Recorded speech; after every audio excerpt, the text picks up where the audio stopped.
জীবনের গল্পগুলো হয়তো এমনই হয়, এই দুঃখ তো এই আনন্দ। রবিবার বিকেল গড়িয়ে যখন সন্ধ্যা নামার অপেক্ষা, তখন ফেসবুক জুড়ে উঠল এক ঝড়, যে ঝড়ের নাম শাকিব খান শবনম বুবলি।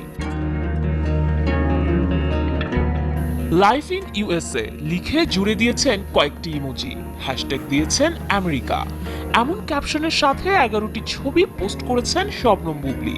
ব্যাস, তাতেই নেট দুনিয়া গরম। যে সম্পর্ক নিয়ে এত কথা, এত আলাপ, এত তর্ক, এত বিতর্ক, এত প্রশ্ন আর নানা উত্তর, সব যেন মুহূর্তেই থমকে গেল। এক একটা ছবি যেন হাজারো প্রশ্নের উত্তর। সম্প্রতি আমেরিকা গেছেন শাকিব খান। এই নায়ক যাওয়ার কয়েকদিনের মাথায়